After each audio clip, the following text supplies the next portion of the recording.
I'm so glad to see everybody here.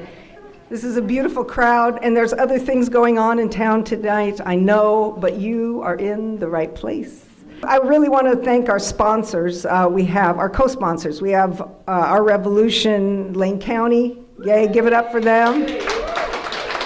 And those folks are actually bringing a film to this same locale on March 24th. It's called Big Money Agenda, Profits or Healthcare. That's Sunday, March 24th, so put that in your calendar. Yes, 7 p.m. And there are little handbills on the table, so you could take one home. We have the Freedom from Aerial Herbicide Alliance, Go Team, trying to ban aerial herbicide spray in Lane County. We're not going away. Our Community, Our Rights, that's the sister organization that says we have the right to ban aerial herbicide spraying. And then there's the Oregon Community Rights Network, and that's kind of our organizing, I don't want to call them overlord, but the umbrella organization that works with all of our community rights chapters. And then CELDEF, which is the big mama of the movement, that's where it all started. CELDEF, the Community Environmental Legal Defense Fund, and they have helped to support our work here in Lane County, and also they're co-sponsoring this event. Yay! And I'm Michelle with Community Rights Lane County. This is your homegrown organization right here. We're looking, yay! So we're looking, of course, to grow and have more people be involved in our work. Please check out our table back there. We have really great books to read that will tell you about the community rights movement. We have bumper stickers and t-shirts. You can get one of these great t-shirts. We have pins that say challenge corporate power. Yeah. So please consider the table, go back to the table, and also you can find out the status of the local work, because I don't really want to talk about that tonight. That's not why we're here, but it is why you're here after the presentation. I'm also going to pass around the donation yogurt container. Yeah. Feel free, please help us. This event did cost a bit of money to put on, fully worth it, and we really appreciate your assistance. And also the sign-up sheet, is that moving around? Does somebody have the sign-up sheet? Great. Katie, you want to pass it around the crew here? Sign up. We send out updates, email updates, you won't be inundated, but they're important, they're good to get, so please sign up. Community Rights Lane County is part of an international rights of nature movement, and it includes Ecuador, Bolivia, Nepal, India, New Zealand, Sweden, England and Wales, Colombia, the Ho-Chunk Nation of Wisconsin, Mexico, the Ponca Nation of Oklahoma, Brazil, and the White Earth Band of the Chippewa Nation of Minnesota. Rights of nature is growing, and it used to be in the early days of our organization, which was 2012, we didn't really talk about rights of nature because we thought people weren't ready for it. And now it's really on the lips of many people. It's not a strange concept anymore. More and more people are feeling comfortable talking about rights of nature. And so we're building a movement that actually establishes legalized rights for nature so that an ecosystem would really have standing in a court of law. We believe that our Mother Earth and all her creatures need to be advocated for. And that's, if they can't speak, we have to speak for them. So this is the time, and you're in the right place. And we've invited Frank to speak here because he comes from a traditional ecological knowledge base, and we have a lot to learn. Community Rights Lane County understands that nature's rights must be legally recognized and protected by law. The perception of nature as property denies nature's inalienable right to exist, persist, and flourish. Since laws protect corporations to create environmental devastation, we work to recognize in law the right of nature to be healthy. Spain, Portugal, Greece, France, and Finland have expanded legal rights to recognize a human right to a healthy environment. But as climate change accelerates, we're finding that human right to a healthy environment can't be achieved without securing rights for the environment herself.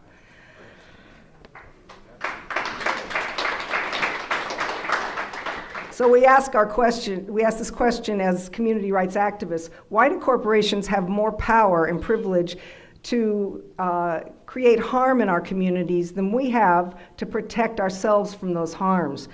And the reality is, because they have been really savvy and they've made it legal. They are protected, they're legally protected. When you say, I don't want spraying to occur in my forest, the reality is that spraying is legal.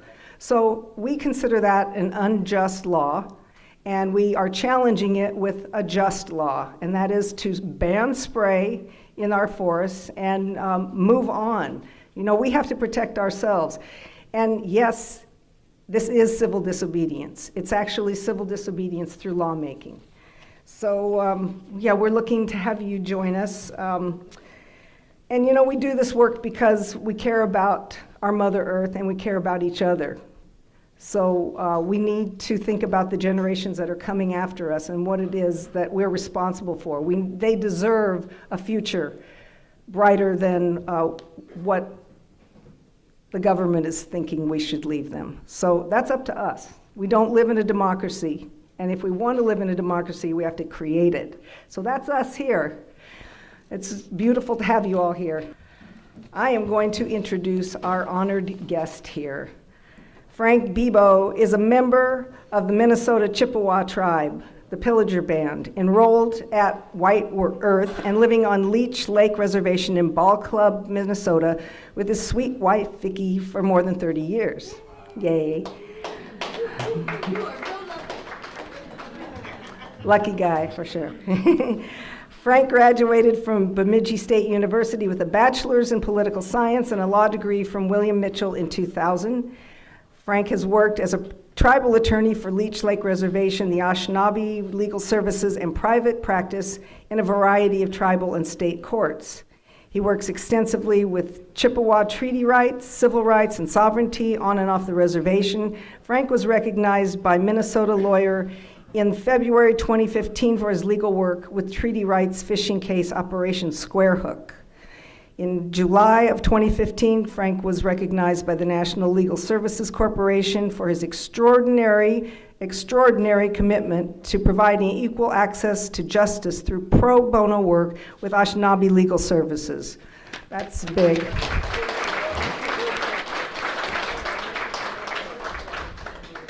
He currently works with Honor the Earth, a native-led nonprofit environmental protection group led by Willona LeDuc, litigating to stop the proposed Sandpiper crude oil pipeline in Minnesota. Line 3 now. Sandpiper, we killed Sandpiper. Line 3 now. Oh, you killed Sandpiper? Yes. Well, okay. So now Frank's working on line 3. So they never go away, and neither do we. Frank is also executive director for the 1855 Treaty Authority, which is engaged in an exercise of off-reservation 1855 treaty rights to harvest wild rice at Hole in the Day Lake in August. And most recently, he waged the fight to secure the rights of wild rice for the white band of Ojibwe, the first rights of nature law to recognize the rights of a plant species. Huge. This is huge. So please, let's give Frank Bibeau a warm Eugene welcome.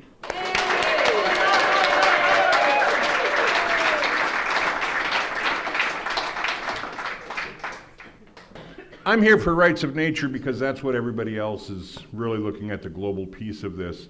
I'm looking at a smaller piece for other reasons, and it'll become obvious along the way. I do a lot of treaty rights work. There's a lot of parallels, I think, to Oregon, but I don't know all of the tribes in Oregon or in Washington. When I was looking at the EPA Region 10 meeting that they had in Portland earlier this week, it said they have 271 tribes they're serving in Oregon, Washington, Alaska, and Idaho. We got basically 2 tribes in Minnesota, so it's a little easier in that regard. So I don't know the parts out here, but there's a lot of parallels, and you'll see that. And if there's questions along the way, that's okay. That's all good stuff. All right, so we'll start with, I put a couple pieces together last night just to try to focus on rights of nature at the same time. Climate change is really what we're all battling. We can call it a lot of other things, but climate change is really what it comes down to. And last Sunday on 60 Minutes, I was watching your lawyer here, Julia Olson, talking about the Juliana versus the United States case there. The thing that stuck out in my mind when she was talking was that she had been preparing for 8 years, and I thought, just 8? She's smart, she's quick. Yeah. I mean, it takes a lot of thought, it takes a lot of preparation, and being a lawyer doesn't teach you those things. It helps you understand those things. Good or bad, I was also a bureaucrat for the state for about 15 years. But being a bureaucrat teaches you things about how the state looks at what it's doing. And one of the things that you learn, I was also a delinquent tax collector when I was going to law school, and it was just for unemployment tax. But what you learn when people want to appeal is you want to have your documents in the file folder. Because if you just appeal and you go to see what they got their stuff. So you got to fill the file. That's what the real job is, to have the counterbalance in those circumstances. And that's what I create. Okay, let's go to the next one. Toledo, Ohio. Yes.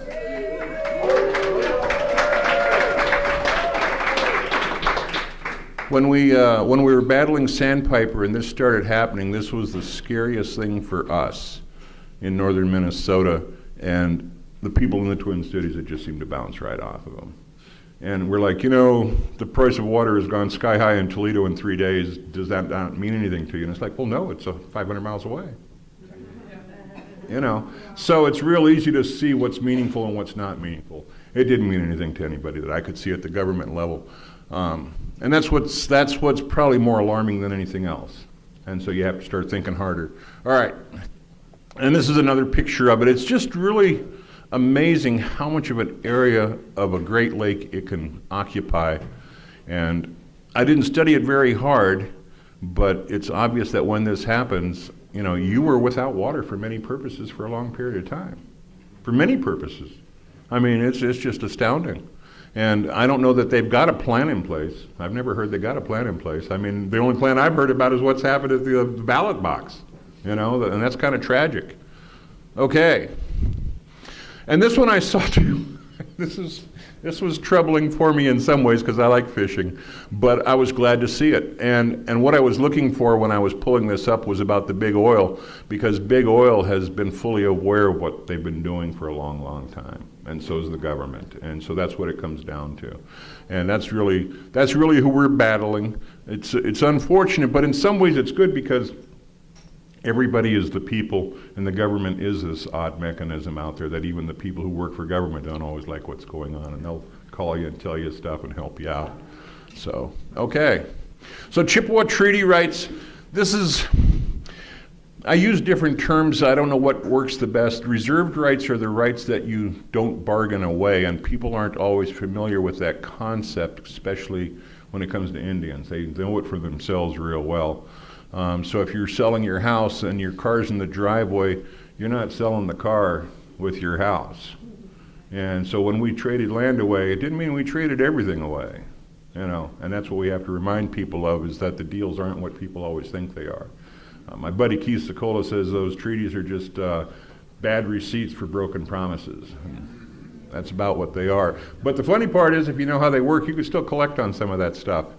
But it takes time to figure it out because nobody teaches this. And for us, the Chippewa, we have 44 treaties with the United States. And so it's a lot more complicated. But that's in our favor sometimes too. It makes it harder for other people to follow up. Okay, so in the beginning, we started on the East Coast at the St. Lawrence Seaway, and basically we were guided through the Great Lakes to Minnesota and other places in the area where the wild rice grows on the water. So if I had my pointer, you'd see that long, treacherous going through of all those Great Lakes, and that was the journey that we took over a long period of time to get to what is now Wisconsin and Minnesota, a lot of Ontario and Canada. Technically, the Ojibwe were about 800 miles across and 1,000 miles north and south. And in northern Minnesota, we are called the Southern Ojibwe because so many Ojibwe are in Canada. So borders mislead your thinking a lot of times, and so you can't look at boundaries all the time for everything, but you need to know about them. Next. This is part of the migration story. I like this picture because it's a way of showing how we all traveled together and that we're all linked together. And that's really where everything starts. Okay, so the Louisiana Purchase, for those of you who remember that from school, that was like 1803, 1804. And so in reality, where we live up in northern Minnesota, and you can see where Lake Superior comes in and Lake Michigan, part of our territory was within the realm of the United States at the time, which wasn't exactly the United States at the time, and then part of it was still the French until they had purchased that territory. Where the very top of that curves, that's the Mississippi River, if you remember how the land deal went. And so they bought the west of the Mississippi from the French. The very top, that's the Mississippi River, this whole right edge. And at the top, you can see where it starts in northern Minnesota and comes across and down. And I'll talk about that again in a little bit, but I just wanted you to kind of see that on a continental basis. Okay. So in northern Minnesota, to me, it's the top of the world for a number of reasons. It's hard to believe, but 3 of the 4 North American watersheds meet in Minnesota. There's actually a meeting stone put by some other people before Columbus. Up. I'm sorry. And so,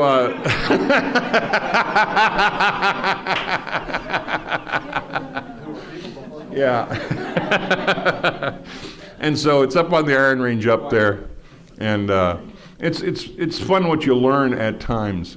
About what's going on. Hold on a second there. I was just going to say one other thing about that picture. Minnesota is also, because of this 3 watersheds, we also have 3 ecosystems of sorts. We have deciduous trees, we have the coniferous trees, and then we have the open plains. And right now they're even talking about, with the climate change, that we could lose our pine trees or coniferous forest in the next 70 years. Right. So, it's kind of a crazy deal when they start using thoughts like that. Okay. So this is a birch bark canoe. This is made by some friends of mine, and not everybody that I knew put it together. This is in the Indian Museum in the Smithsonian in Washington, D.C. And when I see birch bark canoes, I like to take pictures of them. It's really ingenious how they're put together, and it's really ingenious how they were copied very well for other people to use. Go ahead. And this is one that was given to my wife and I. This is an old birch bark canoe. The owner, she wasn't sure what to do with it anymore and just figured I'd find the right place for it. The piece that I like to show about this is it's made from one single piece of birch bark. So I don't know how old that tree was and when it was taken. Right. I've never seen another one like that. So it could be a 100-year-old canoe. I don't know. Yeah. All right. So when we had our first treaty, well, our first treaty about territory in Minnesota was in 1825, and they refer to it as the Prairie du Chien Treaty, and it established a boundary primarily between the Lakota to the south of the Red Line and with the Chippewa to the north. And so our territories run from Michigan all the way into North Dakota. Okay. And so in the 1826 treaty, we had a ratification session in essentially what's Duluth at the western end of Lake Superior.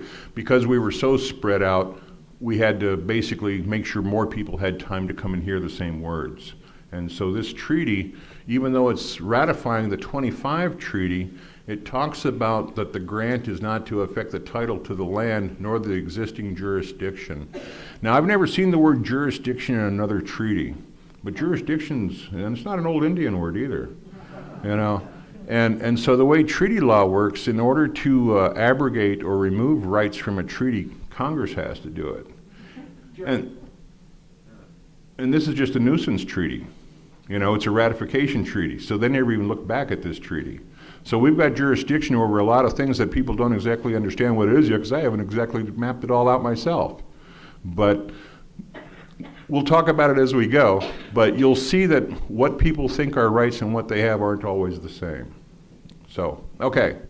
I try to avoid words. So Minnesota, this is all the little land cessions. It's not all of them, but many of the little land cessions that occurred over about a 20 or 30 year period primarily. And when you think about all these little pieces making up what is now the shape of Minnesota, you know, you start looking at this nationwide and you start to wonder, how did you get states out of those shapes, you know? So, but it's our spot is the big white spot in the middle of the 1855. You can see some little spots in between. I'll be talking about those because those are very interesting key spots that I'm using right now. Okay, so rights in Mahnomen. This is friends of mine. This is Todd and his father, Leonard. They're out at Hole in the Day. This was August of 2015. We were out essentially doing a protest by the highway on 371 in our large tourism area. And it scares people, it alarms people, you know, and we have a little fun with it. But we were out protesting that day. We'll show some other pictures because we're trying to be peaceful also, you know. We understand civil disobedience. We understand criminal conduct and going to jail, you know, in a disproportionate fashion. So we have to be more careful about what we do. Next. So this is a little continuity, a series of pictures of kind of how things have moved along. This is a fairly common picture in the Historical Society and also in the National Archives of one person standing in the back and the other person sitting in the front knocking rice. That's how I see it most of the time, but there's every variation. Sometimes the knocker sits facing the puller, sometimes the puller's in the front, sometimes, you know, it's just what people are familiar with and how they like to go about it. So. But they're all out getting rice the same way. Go ahead.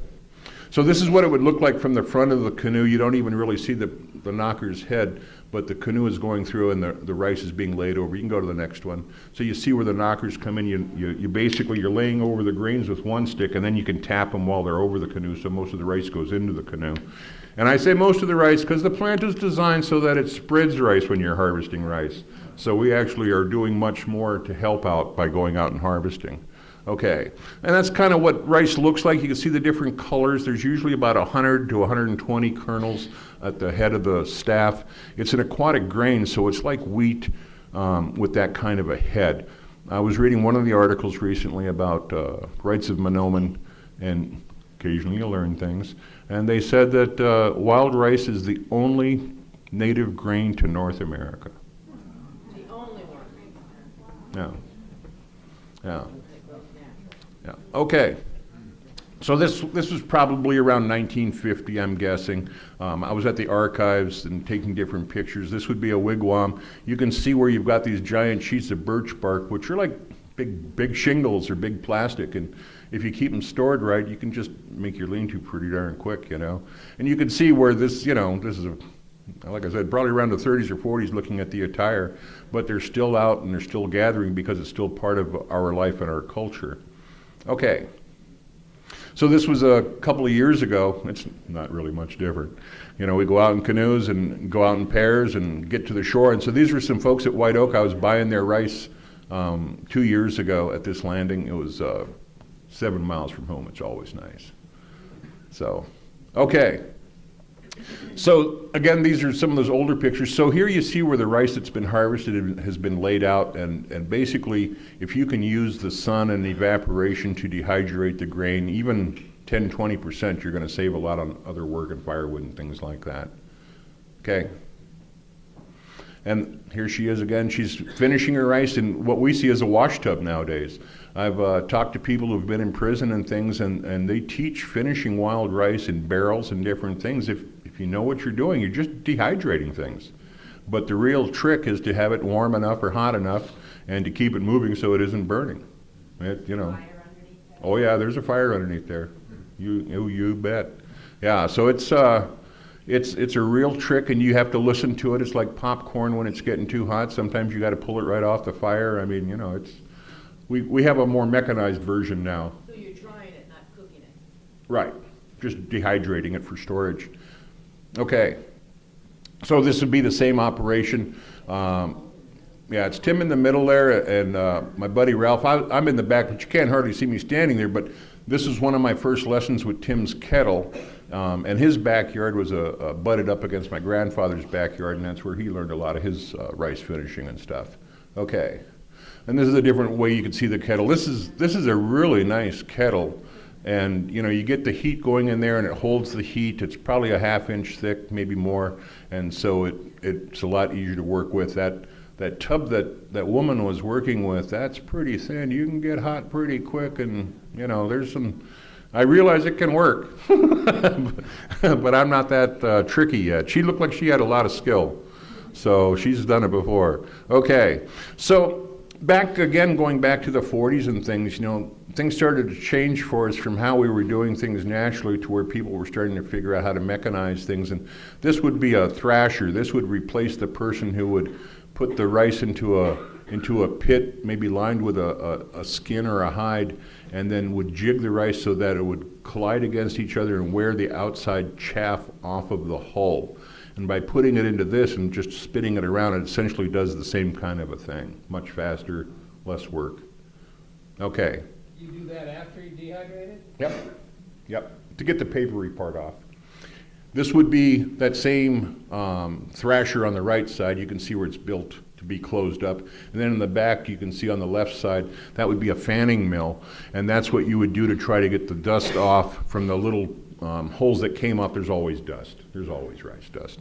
And so you're trying to fan it as much as you can. And so what this does is, the way rice camps used to be, you'd be in a rice camp for 6 weeks, you know, in the old days. By doing it this way, I've seen pictures where they fly people in. They fly canoes in. They fly this equipment in, and they just fly out the finished rice. You know, I mean, that's how valuable this stuff used to be. Okay, it's kind of there still, but it's a little shaky. So this is Tim's backyard, and that red building to the right is the same red building that was there in that other picture that I was in, or whatever, it was a black and white. And I'm trying to work this out with Boys and Girls Club, because young people need to do this. I like the wild rice, I like the smoked fish, but I don't like to do the work. I just want the products, right? And so I know that I can find the right people. I haven't found them yet. It might be a young couple with a couple of kids or something like that. But the fish probably is more of an income because it's year round, where wild rice is just that one time of the year. Okay.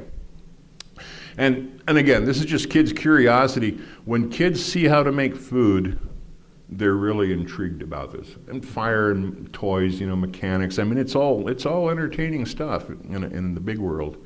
Okay. So this was put together for the sandpiper, but it's still the same route. Normally, where that straight line comes across, it would go right down to where the red line ends at Duluth.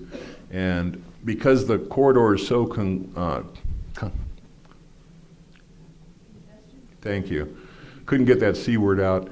So congested, they want to drop down. This is what they wanted to do with Sandpiper when they were going to bring in the frack gas from North Dakota, but we were able to stop that. But we thought at the time it was a decoy path for Line 3 and for replacing other lines. So, and that's really what it is. So, but it's an interesting map to see how you can almost see where there's a line going through where the rice is gone. You know, and a line coming through. Now they want to go through our prime territory again. And they don't even know how to fix what they've done in some ways already. We've had a lot of problems in Minnesota. Right. Everything's disposable and you can move on. Problem is we can't. We are stuck. Right. Okay, next one. Okay, so this was that Operation Square Hook, and this helped me learn a few things or teach a few things both. The federal government, you know, they have a lot of money and a lot of things going on. They were trying what they call Operation Square Hook. Square hook being the squares on a net for gill netting fish. And people don't like us doing that, exercising our rights that way. And so these guys were also selling their fish because there are people who want to have a big fish on the wall that they never catch. But in a net, you can catch a lot of stuff. And people buy big fish.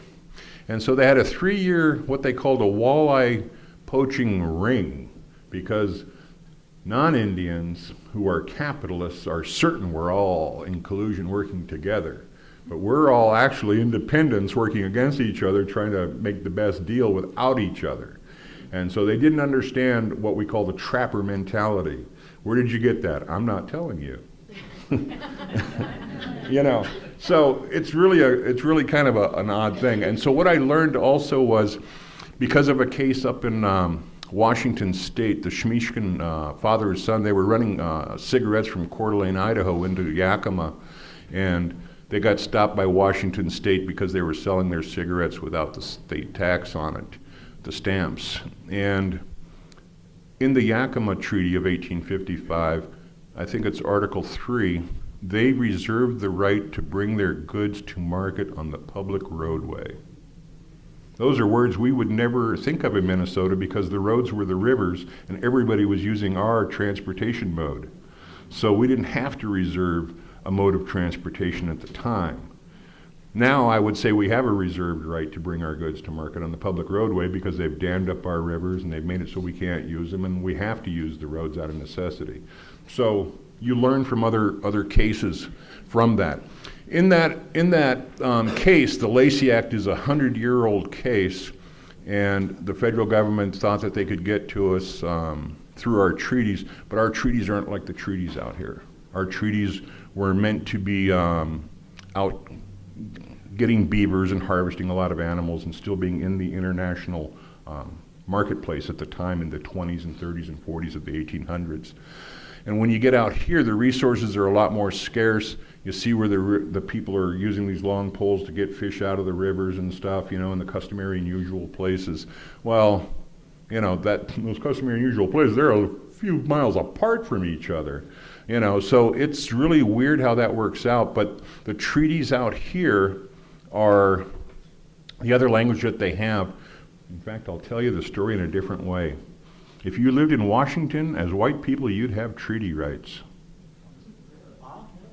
How do you like that information?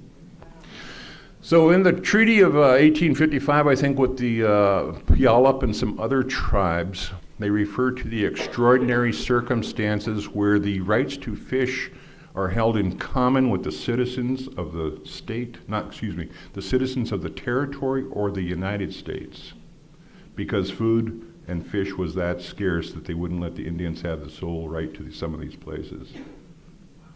You know, so when you look at these treaties, you can start to figure out what the dynamics are, because they wanted us getting food for the railroads and the loggers in Minnesota. We were the grocery store. So they wanted us out doing commercial activities. Where here, you know, it was a whole different dynamic. Okay. So state civil jurisdiction. This is Public Law 280, and I wanted to show you guys this because there's a lot of similarities between Oregon and Minnesota. If you look at Minnesota, and this is on the civil side, not the criminal side. On the civil side, Minnesota, it's all Indian country inside the state except for Red Lake. Oregon, it's the same thing except for Warm Springs. So I understand what's going on out here with Public Law 280 already, because Warm Springs is going to be just like Red Lake. And Wisconsin, who's adjacent to us and where the pipelines go through, is going to be just like Minnesota. And California is going to be just like Oregon. So you've already got a partner adjacent to you through Public Law 280, through the Indians. Right. It's a whole different dynamic. So I don't even look at state law hardly ever, because state law doesn't help. It's meant to slow you down, distract you, and make you quit. You know? So this is important stuff. So this tells you where state jurisdiction was. It's not like that so much anymore, but it's still the right idea, and I wanted to share it. So this is Section A. There's 3 parts to Public Law 280, and that's from 1953. When we were still Indians, just like that guy and his family with the birch bark wigwam. I mean, it wasn't that long ago. We were just living like that. Okay, go to the next slide. Why were there exceptions? Because the Indians weren't going to accept this. We weren't going to accept them fully taking over our rights and telling us how things were going to be. But why just the Warm Spring? Oh, basically, and I'm going to guess on that because of Red Lake.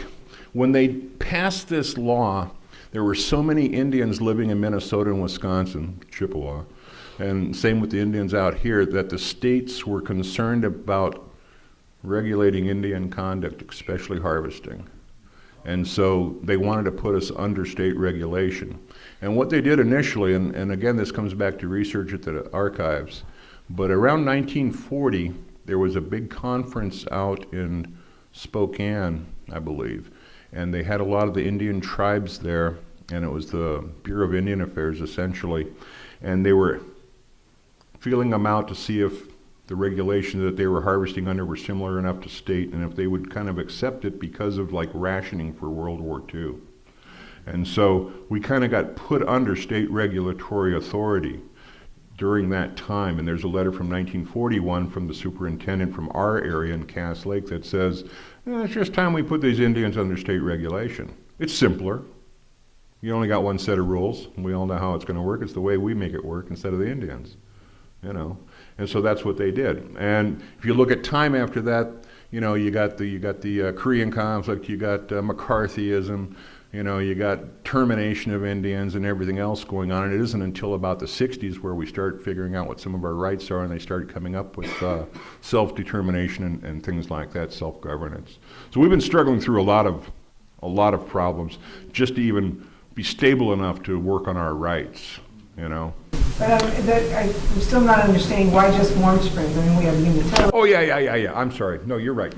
And so what happened was they said that because we were, and I don't like to tell the story this way because people always used to go bad with it, but they referred to us as being lawless because we didn't have a legal system in place that they could see how it worked and what our laws were. And so they said that you also need a legal system to decide issues between Indians on reservation and things like that. And so that was like imposed on us in that sense, because they wanted us under their regulation one way or another. Minnesota thought they had us cold. They have had no idea that what they were given was about half of what they thought they got. And let me tell you, it's hard for them to give it up. It is hard. You know, one of the things that I figured out in law school that I tell people about, and it's bad and good, it's all in how you look at things, but with the concept of civil forfeiture, if you're familiar with that, you drink and drive too many times, they take your car, things like that. And so civil forfeiture, when you go to law school, it's what we refer to as a legal fiction, because it's really what it used to be the punishment for driving conduct, because it became considered excessive punishment under the Constitution. It's now a civil remedy for some people. And so what I figured out was if you only have limited civil jurisdiction, then how are you taking cars from Indians on the reservation? And nobody could tell me the answer. They told me I was wrong. That they told me, but they couldn't tell me how. And so the first case I went to once I got out of law school, the judge said the legislature can't have it both ways. And so they had to give us the car back. And I started getting cars back, and I started figuring out that jurisdiction is really the key, because jurisdiction is the right to decide. So what you're saying is that Red Lake and Warm Springs have their own jurisdiction within the state and within the... And a forum for dispute resolution. They're kind of their own nation. Well, we all were. But they had a dispute resolution. They had the Court of Indian Claims at Red Lake, and I'm going to bet they had a Court of Indian Claims at Warm Springs. Even though it wasn't our structure, they recognized it as a legal dispute resolution structure. The one that they wanted us to adopt, of course. Yeah. Okay, so Part B says what the state doesn't get. They never read Part B. Part A is what they get, and that's all they ever read. And so it says that there's nothing to authorize the alienation, encumbrance, or taxation of real or personal property, including water rights. Now, in Minnesota, I never looked at that water rights very much because we got so much water and everything else. But when I started working with DAPL and KXL and the scarcity of water, and I kept reading what the states were doing to supposedly comply, and I kept thinking, this isn't what Public Law 280 says. And I pulled it out and I said, oh, the words including water rights are missing. The state was actually trying to get jurisdiction over our rights to trick the feds into letting them have jurisdiction, but it didn't work. And so it's really kind of a funny deal when I started realizing the authorization, they don't have any authorization, much less inconsistent with federal treaties, agreements, or statutes, or any regulation in place. And so They don't read this. The next one's even better. This is part C. And this is really what goes back to 1953, when the Indians were willing to accept some of this imposition. There had to be a mechanism in place for us to establish our own rights and essentially preempt the states. That's what this does. And so this is what I've built the rights of Monoman from. This is a federal law. And it's supported by a federal law. Well, a state doesn't have any right to enforce or disobey a federal law. They don't even have any standing or jurisdiction in a federal situation. It cuts them right out of the picture. They don't like it. Right. So my job is to take away people's right to even tell me what they think. You know, I mean, in a sense, that's what it is. You know, it's like a Robin Hood, but a little different. So this is what I'm using, and I'll, you know, there's more to come. There was a professor, an adjunct at Mitchell Hamlin in Minnesota there, and I think her name was like Angelique Eaglewoman, and they were interviewing her about the rights of Bibeau, and it's just ancient law. They're just codifying it and putting it into words so other people could see it. And that's what's going to be the difference. We are using law that is so old and so basic that it flies right under the radar of all these, you know, bells and whistles and fancy things. Is that maritime law? Well, no.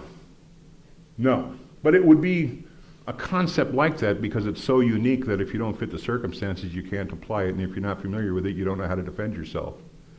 And that's right. Right, so I'm one of the few who actually understands what's going on, and I'm the one who's making the decisions about how it's going to go. You know, Enbridge doesn't even know what it's getting into yet. And they don't even have standing to argue this because the only people that have water rights would be the state and the feds and us. Right. It's going to be hard for them to stand on the sideline. It's all interesting stuff. Go ahead, next one. So the Bill of Rights.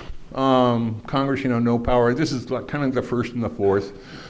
Freedom of speech, freedom of press, the right to be secure in your persons and house and papers and effects.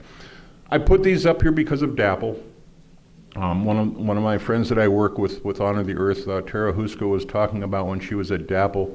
She said, I wish we would have had the Fourth Amendment rights to be secure in our dwellings because they treated them like they were nothing. You know, and so I'll explain how I'm protecting that also here in a moment. Excuse me, go to the next one. Okay, so powers of, Dennis Banks, who just recently died. If you don't know Dennis was in AIM for a long time.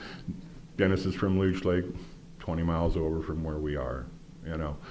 Clyde Belcourt and Vernon already passed on. They're enrolled at White Earth. A lot of the people that you hear about with names, they're right from where we are. We're fighters. We've been fighters for a long time. Okay, so this was our Hole in the Day protest. You can see my wife there in the middle. Dennis is actually just above her. There's all kinds of people out there. And we're at a landing in Nisswa, Minnesota, where the name of the lake is Hole in the Day, which is after one of the chiefs who signed the 1855 treaty. And the city of Nisswa has this big sign that says you're not allowed to use the lake, can't harvest rice, can't put boats on it and everything. And the thing that they don't understand is the city has no rights whatsoever. You know, and so I started letting them know that we're going to be coming down there for this protest, and I was emailing with like the city clerk, and I'm not getting any responses, you know, and they're like afraid. And so I used to work for MnDOT too, and so I know that you could do anything by the road if you let them know ahead of time and you fill out a permit.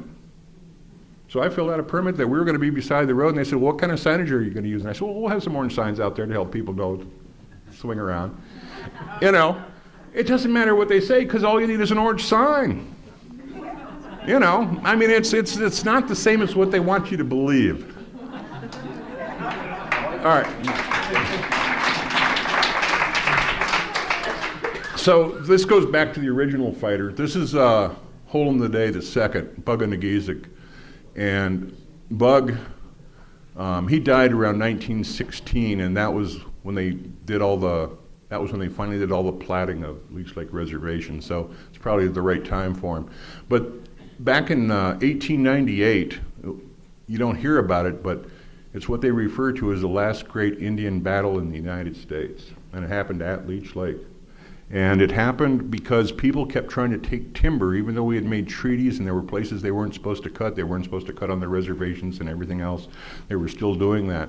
And so Bug, he was a partying guy, and he'd get picked up once in a while, and because of bootlegging or knowing bootleggers, and Indians weren't supposed to have alcohol, and so they'd take him to Duluth. It's like 100 miles away, and they'd hold him there as a witness or wait for witnesses, and then nobody'd show, and they'd let him go, and he'd have a 100-mile walk back to Leech Lake. And so back in 1898, and I believe it was November, I think it was like the 4th or 5th, which is pretty darn cold, almost wintertime for us. And the cavalry came up because they wanted to get Bug, and they came up to the spot on the lake that isn't on the reservation. And they had like barges, with the cavalry, and there's like 100 of these guys. And one of the captains, they said he was just sour grapes because he wasn't hired. And he said, I told those guys, are you sure you got enough guys to go over there? Because they didn't know how many Indians there were. And so they floated across Leech Lake against the wind and everything else. Well, the runners were able to get over to Federal Dam before then. And so they knew, and everybody went down and hid out in the woods and all. And the soldiers came to the shore, I guess, and they thought they took over the camp. And supposedly they had their guns in little tripods, and one fell and went off. And when it went off, a lot of guns went off, and people got killed. And so there were 6 soldiers that died that day, and one of them was a Colonel Wilkinson, and we have a little spot on 371 called Wilkinson. People don't know why it's called Wilkinson, but it's for that colonel who died. And so Bug and Nageezic, these soldiers had these new rifles after the Cuban War or something, and they didn't know how to use them. A bunch of them were new recruits. And so when you look at Bug, he has 2 necklaces of the empty brass cartridges from those rifle shells. And he would be in parades wearing all of this gear because he was a local folk hero.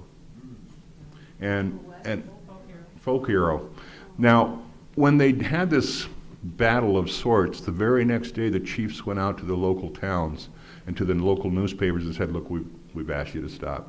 We've asked you over and over. And the towns thought it was on, man. They thought the Indians were coming out for real. And it was like, leave us alone. We've tried to talk to you. We've tried and tried and tried, and you just don't listen to the words, And we're still at that same point.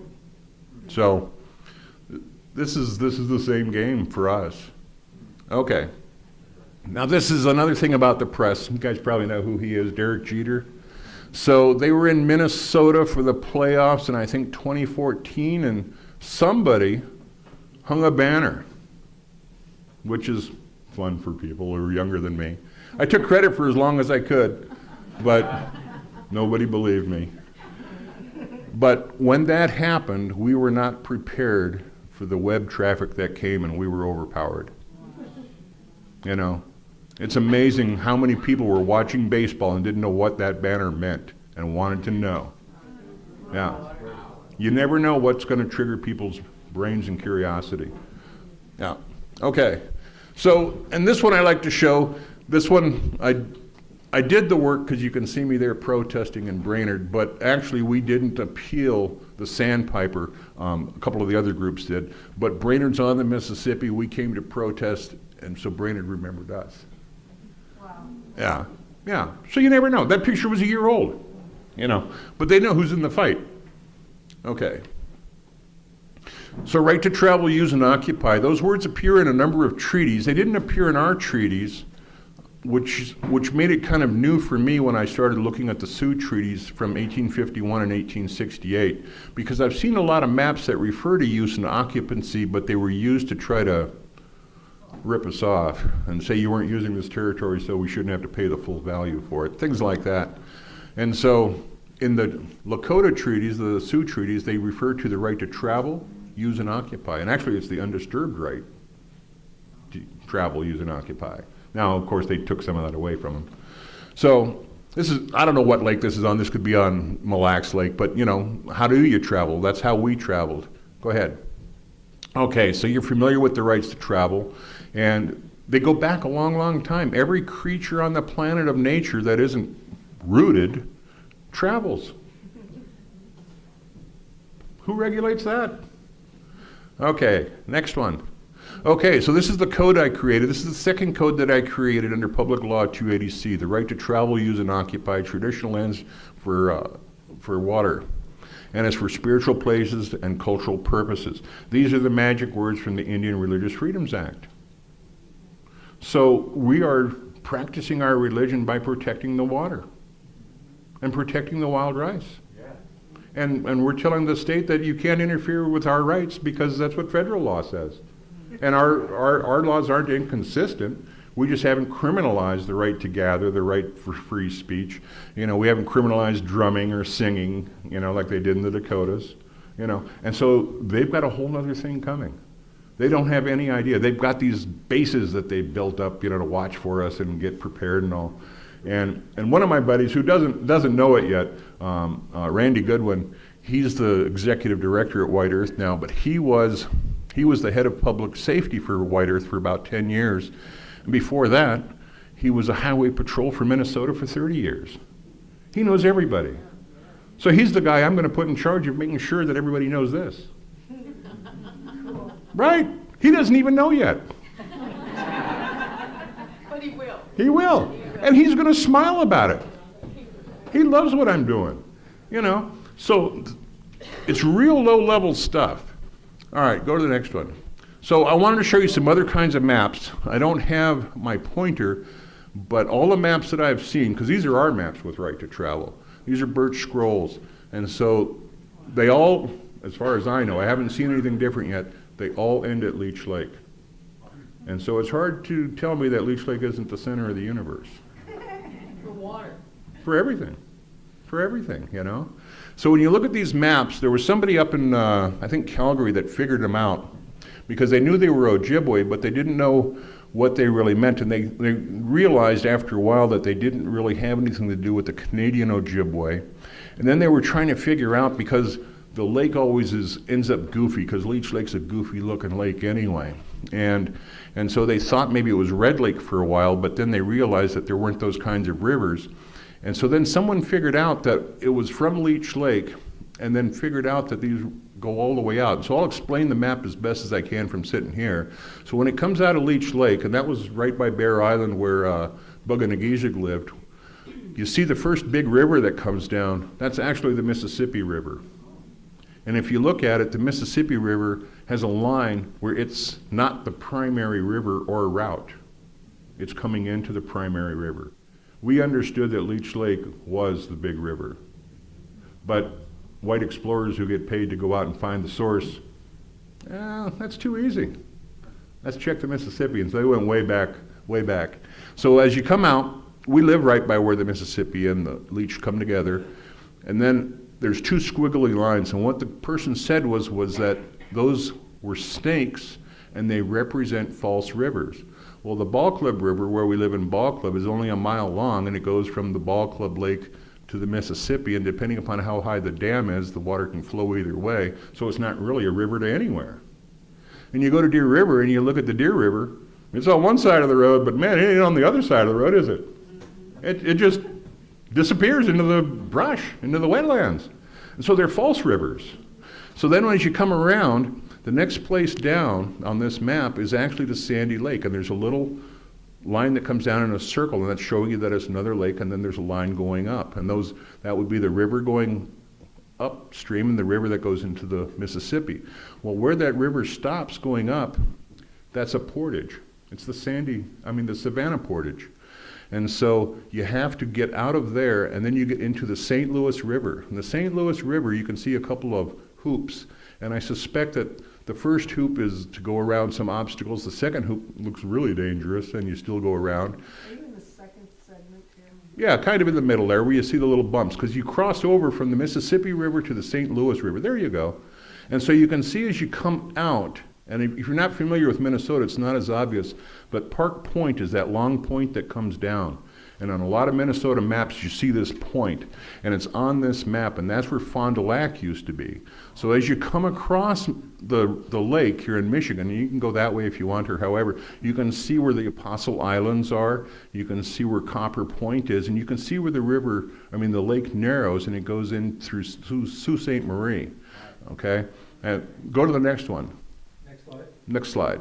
And you can start on the left again. So you can see where Leech Lake is drawn goofy again. Now go to the other one. Yep. So Leech Lake to the left. Yep. So it's goofy. And they're all goofy. There's nobody draws these things the same. And you don't need to, because that's the end. When you get there, somebody else will tell you where you need to go. You don't need to know that part. So you see it coming out, you see where the Mississippi comes in, but it's not the primary river. And you can see those other two false rivers, but they're not primary. You come around and you can see where the river goes into a lake, and that's the Sandy River that goes into Sandy Lake, and then you've got the Savannah River. You can see where that straight, that line is. That's because it's straight, that's a portage. Okay? And it goes to the Savannah River. The Savannah River flows into the St. Louis, and then the St. Louis River flows around. Now, where that big loop is, that's telling you on that other straight line there's another portage. A shortcut. You know? You get out to Park Point, you can see where the Apostle Islands are, and as you work your way across, doesn't it look like Lake Michigan? Yeah. Map goes all the way out to the Atlantic. It's probably 3 feet wide. And it's Right. on Birch Bark. It's on birch bark. Yeah. So maps aren't what we are given. You know, you try to figure out what's going on. Things are much simpler, but you can make them complicated. All right, let's go to the next one. All right, so these are some of the original reservations from the 1855 treaty, and that's that same white territory that I was talking about at the beginning. And so right at the southern end, you see Mille Lacs Lake and a little yellow and all. There's a red box. That's Gull Lake. That's where we were when we did the Hole in the Day protest. The next reservation up is Rabbit Lake. It's on the Mississippi River. The next reservation up is Sandy Lake. We were just talking about that and the connection all the way out to the Atlantic Ocean. Next reservation up is Pokegama, and that's at Grand Rapids. And then the next ones would be up at Winnebagosh and at Cass Lake. And those are all on the Mississippi River. And so we expected to always be able to use the entire river system. That was our expectation. Okay? So go to the next slide. So what I'm arguing is when they relocated us to Leech Lake and then relocated us to White Earth, the headwaters of the Mississippi is right adjacent to White Earth, and it goes through our other relocation reservations and all the way down. And so what I'm arguing is we have one large 250 or 300 mile Mississippi property right.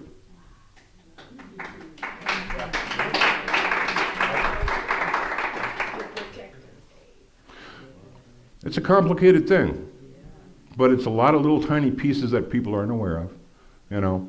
And I'm not too worried about it because it's all old stuff, so it's not like, you know, I have to hide it. But it's really slick how water rights, you can define your water rights.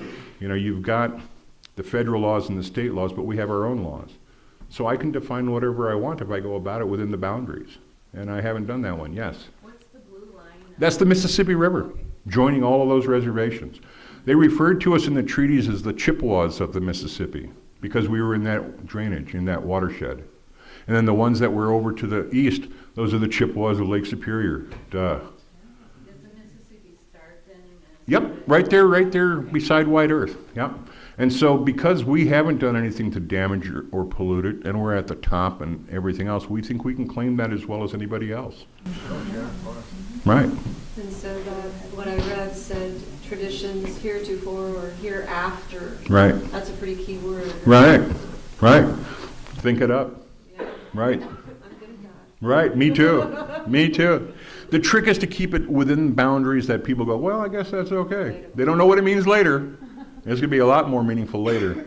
All right, let's see what's next here. There's only a few slides left. So this is the slide that we used for the project. This was for Sandpiper, but they're the same route with Line 3.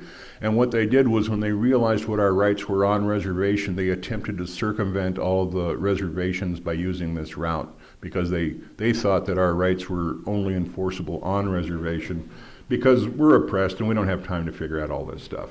But Frank, he's got a little extra time, you know, he's motivated. And so I've found the information that shows that our rights are the same on reservation and off because the resources move.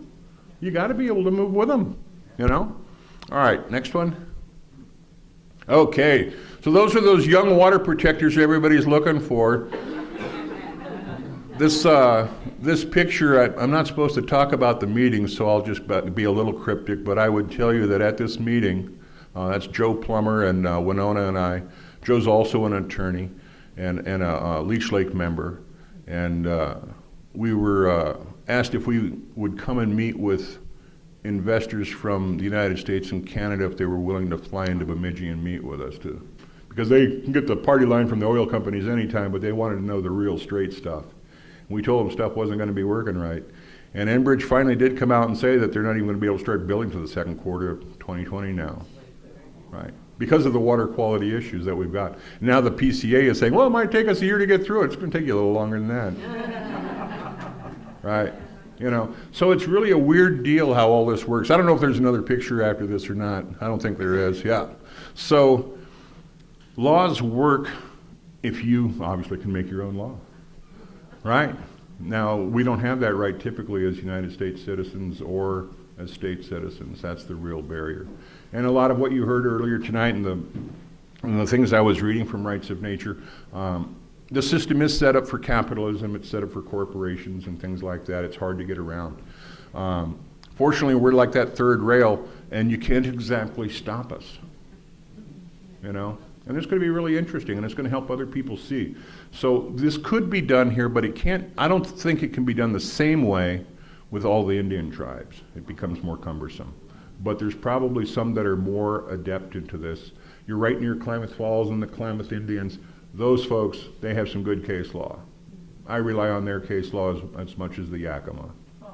So they've got some sharp people working some good issues out there they've been helping. Yeah. So, but it takes time, it's expensive, you know. Winona, she looks so young there. She's only 59. Joe and I turned 60 here a year ago, you know. But that's the three primary people probably in the fight right now. That's what it comes down to.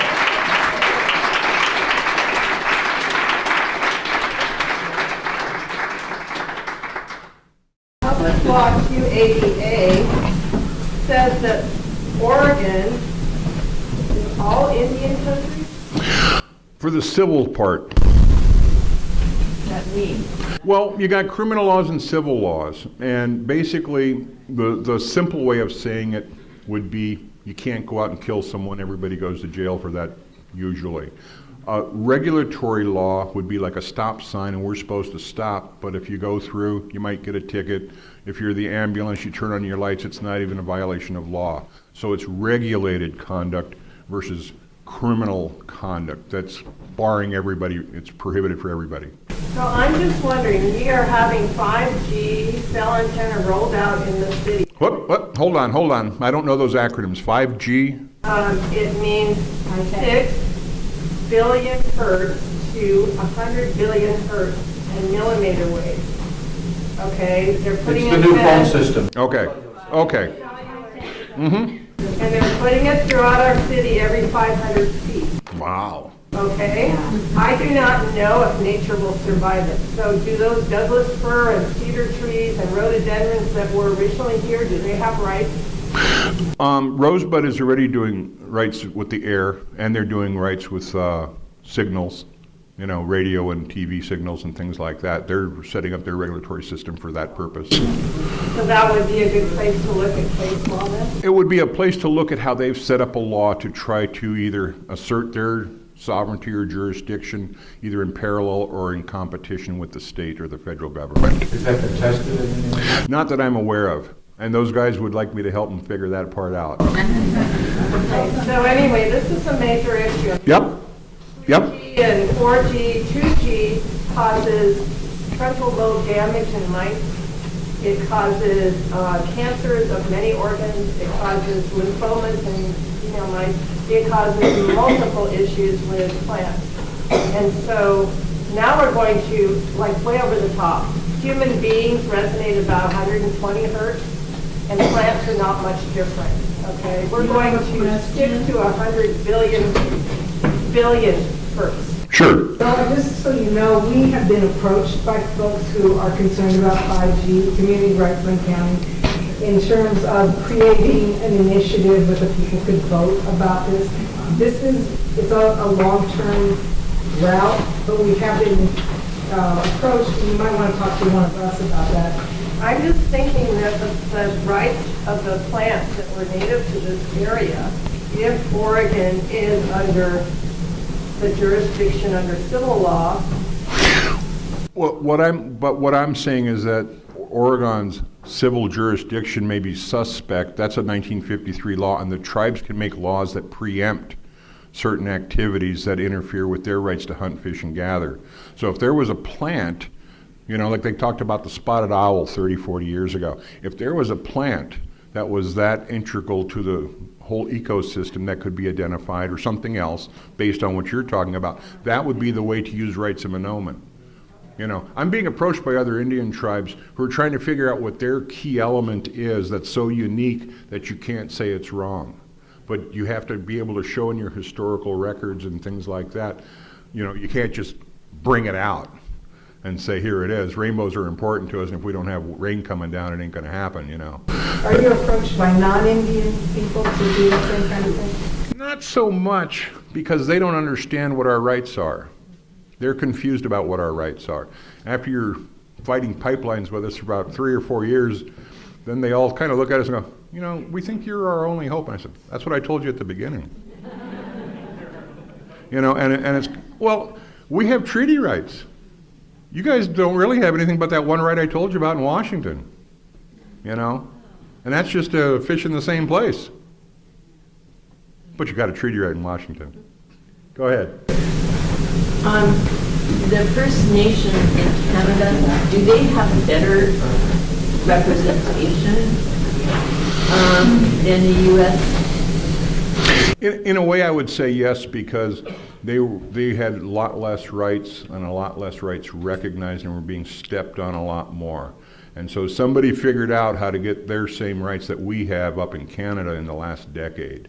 And that's not an easy process. So whatever gave way to that, some of it is exactly the people who are fighting that and making the arguments like I'm making. They're making unique arguments that change law. Go ahead. When I was working for the Washington State Archives, kind of right in that place where the Patriot Act hadn't come into works and things were still a little analog compared to digital. And I was scanning the Yakima treaties and things, and just out of curiosity one time, went and did a little more research to see what was available on the internet. It was different than what was in the treaty. I'm just wondering how often, you know, because it's so hard to get an original document, but, you know, I have confidence that these documents often are, you know, added to and supplemented. Is it in getting to that simple language in that original document? It seems like you would have more of a bolstering for having more, or have you run into that much? In Indian law, we are dealing with a lot of things that are 200 years old. Yeah. And what you have to do is you have to be able to integrate all of those concepts. And then you have to be able to understand when the courts are jerking you around and making up shit to try to get their way. You know? It's not easy to figure out, because these people who are judges and stuff are smart people. They've all been ahead of us. The documents all exist. It's just a question of where you find them. They could have been abrogated, but that would be by Congress, and it would be an act of Congress, and you would be able to find it. And speaking of that, and this is how powerful treaties used to be, and I'm hoping to get there again, in the 1854 and 1855 treaties with the Chippewa. In 1854 and 1855 are the years that most of the treaties were ever made in the United States across the country. So there are more 1854-55 treaties than any others. And so in a sense, you got the same people writing them, and you can kind of see where they are and how they're looking at different rights and all. And so in our treaties, because Buggo's a partying guy, they said alcohol was prohibited throughout the 1855 territory and in the 1854 territory. Well, around 1914, they figured out that the white people with saloons in Bemidji were selling liquor against the supreme law of the land. And they shut down all of the saloons in Bemidji and throughout the 1855 ceded territory. Now let me tell you, those non-Indians weren't happy about that, you know? So then you had Prohibition come along. Prohibition came along, and then you had the repeal of Prohibition, I think in 1933. They had to go and abrogate that part of our treaties after the repeal of Prohibition. They went and abrogated our, I believe it's the 7th article, and it says something to the effect that the 1855 and 1854 ceded territories are not considered Indian countries anymore for purposes of alcohol or something like that. And so what that tells you is that it's Indian country for every other purpose. Right. And that's what you start learning, is you start realizing what they're saying and what they're not saying, and when they're saying half of what they're talking about. And in that same decision, and it's from the Supreme Court, but it's in 1914, you know, it's 100 years old. It says that it's apparent that the Indians were anticipated to hunt and roam wherever they wanted to. They understood it then, but they've been trying to take those rights from us because they're economic, you know? And so in Minnesota, in the 54 territory, they pay the Indians there to not exercise their off-reservation commercial harvesting approximately $15 million every 2 years. And that's probably 5,000 Indians, Lake Superior bands. We're 20,000 Indians. And then you got the Red Lakers, that's another 10,000 Indians. That's 30,000 Indians who could be out commercial harvesting in territories where we're in dispute with our rights. And so the state is afraid that we will overwhelm their natural resource system that they sell licenses for to come on up to Minnesota and fish and catch a big one. So they don't want us out there getting anything. You get to the counties.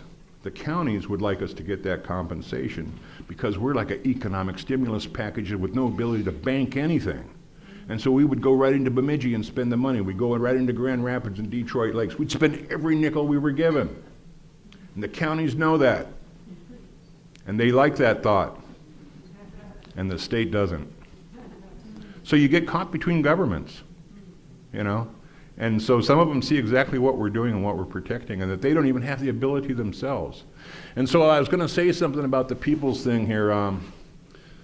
Michelle made me think of something here. So Winona had a protest in Bemidji in August, and there were some people that came in from all over.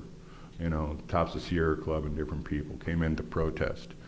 And while it was all fun, they all got cited for disorderly conduct, which is a criminal charge.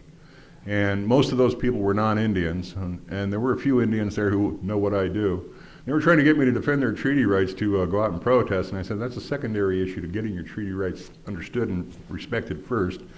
But when we went to court, the judge who was there, Judge Melby, he used to be a clerk for the judge that he replaced. And we won't go into that story, but it's a good one. But so he was up there, and they put all the cases on for Friday afternoon on November 2nd. I didn't really know, because I don't do that much criminal work anymore. And there were, I think, 27 or 30 people that were there. I was representing, I think, at least 17 of them, because that's what the judge said. He was surprised. And so when we go in, you know, they got security, they got metal detectors, and, you know, I noticed that they had a couple more dudes than they normally do, because, you know, you go into courthouses, you see how things work. And when we went into the courtroom, there was a couple extra bailiffs in there, you know, and nothing really got out of line, but the judge, you know, he's looking around in the courtroom, and he realizes that they're all people just like you guys sitting here, you know, not rabble-rousers in town. He's never seen them before. He's like, I don't know any of you guys. You've probably never been in trouble before. And it's like, he's stunned. There are people in the clergy sitting there, and he realizes that what they thought was this big, rowdy, you know, water protector, whatever, you know, terrorism, was just your neighbors. And that shocked him.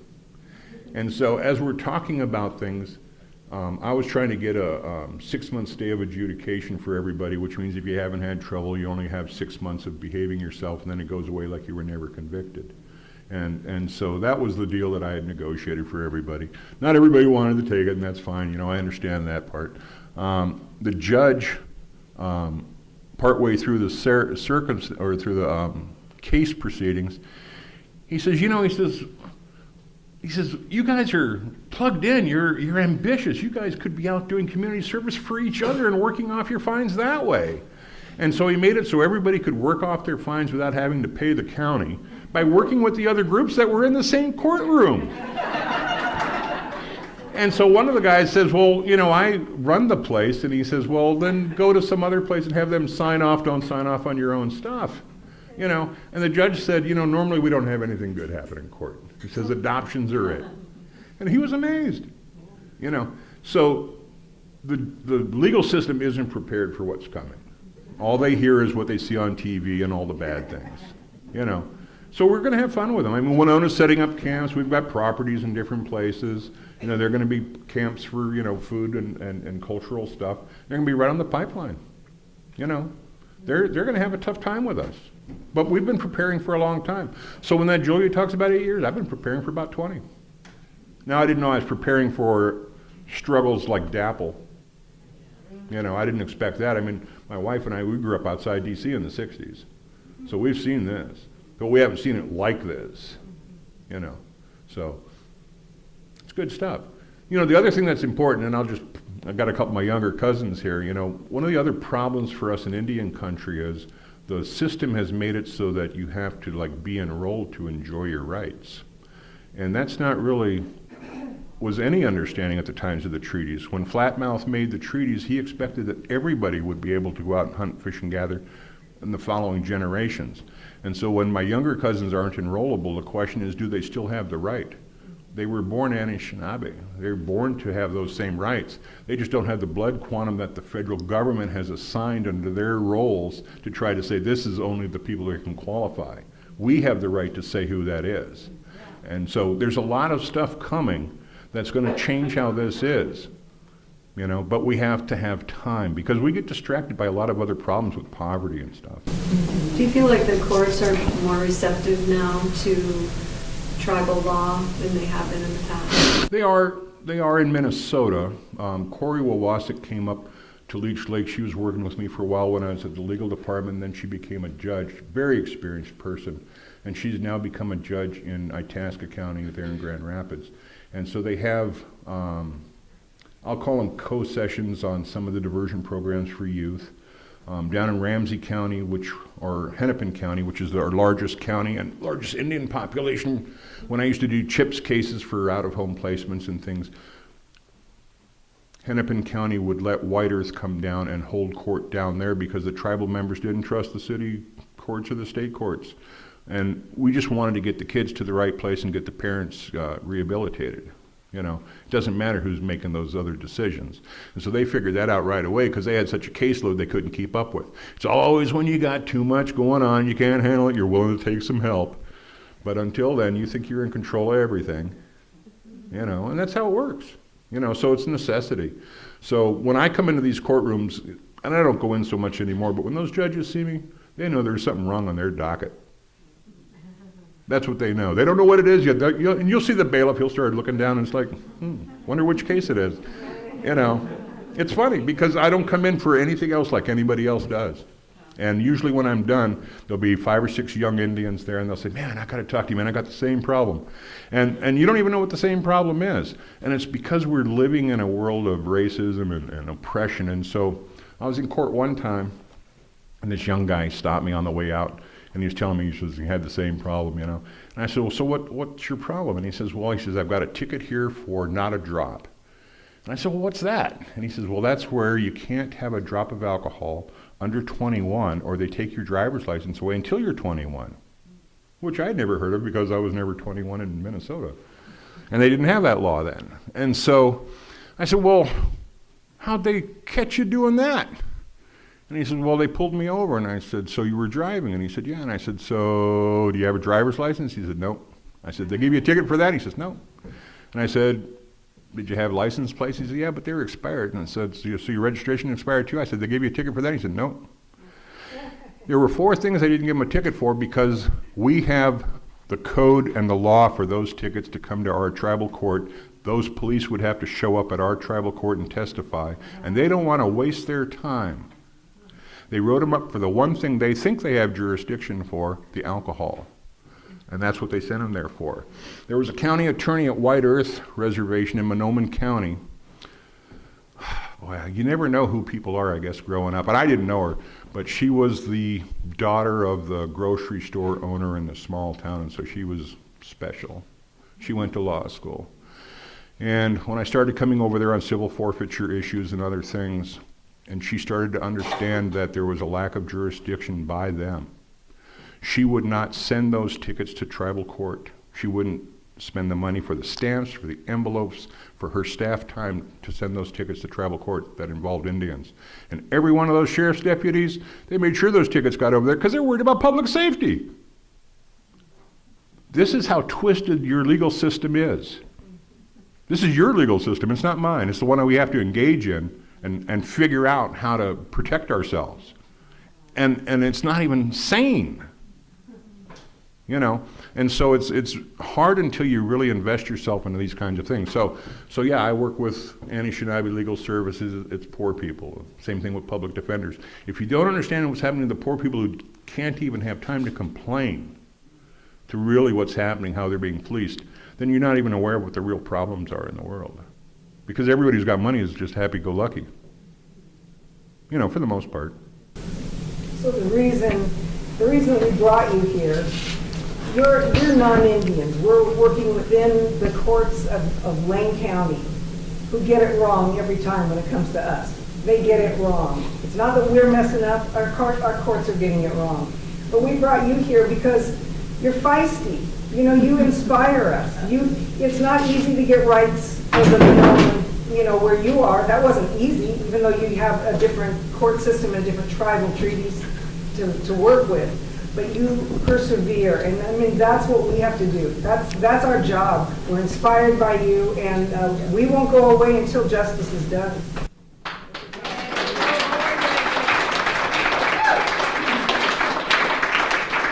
Any other questions? I know it's hard to dumb down law for people because they try to make it really smart. It ain't that smart, it's all simple.